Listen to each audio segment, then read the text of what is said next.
I'm James Durrant. I'm here today with Claire Burt with some of her fantastic blue cheese, and today we're going to be cooking what, Claire? Cooking a pear and fennel tartlet with Burt's blue cheese. Fantastic, sounds amazing.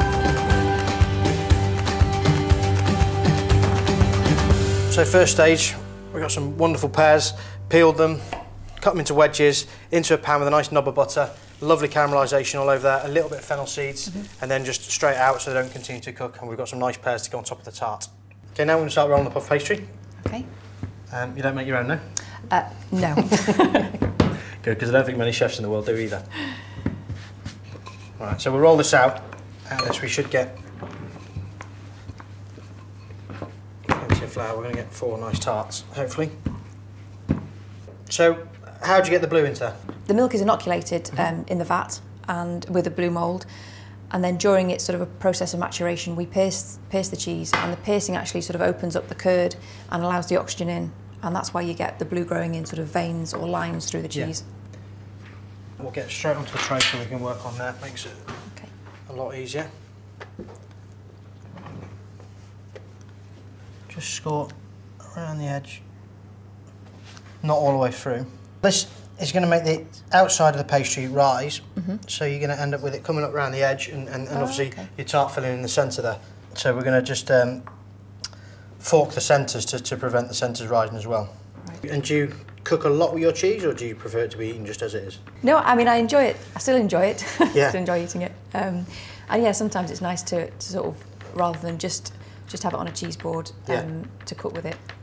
It's quite versatile, I suppose. It melts quite well because it's quite a soft blue, so it does work quite well as a cooked cheese. I'm lucky enough to have tasted it, so I agree with you on that one as well. Okay, just before we put the fillings on, we're going to get a little bit of egg wash. I've got in here an egg yolk, a touch of milk, and it's not really necessary to get it in the centre, so we're just going to give the edges a nice glaze. This is going to be a real good shine on them. Right, I'm going to start putting the pears on. Do you want to start chopping the cheese? Yeah, sounds good. Thank you. There you go. So, what sort of cheeses would you use in your cooking? We've got, we're using a wonderful sheep's curd from Sussex at the moment, which goes on with the confit lamb belly.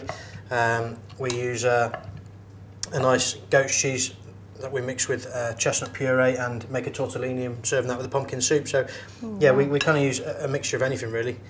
There we go, that's the cheese. Ready?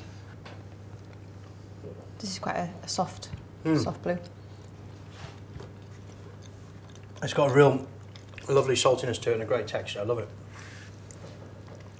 I can see how that's going to go really well with like fennel and pears. And how much do you want in there? Plenty? Yeah, plenty on. Yeah, I'd say this was probably 5 weeks old, so it's got that little bit of give. Yeah. It's quite nice and soft. And how long do you generally mature it for? I mean, is there a specific time where you say it's best, or?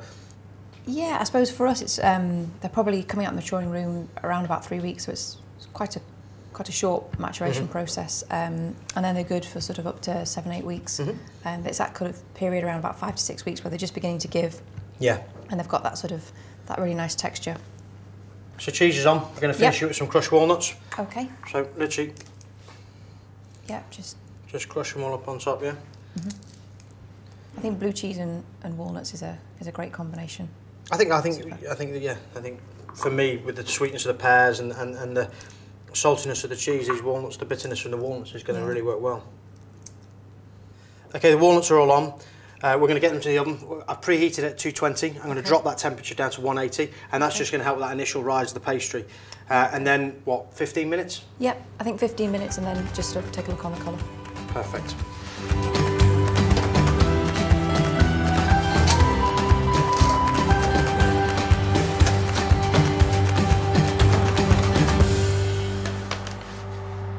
They smell absolutely amazing. Yeah, they look great.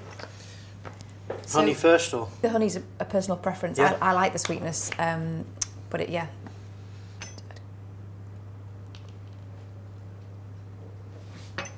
Can't wait for this. Yeah, they look great.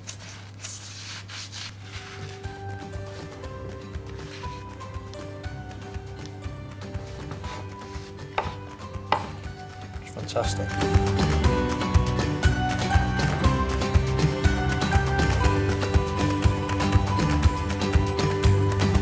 thank you very much, Claire. That's a fantastic recipe. Absolutely delicious. There we have it. That's Claire's blue cheese, pear and fennel tart.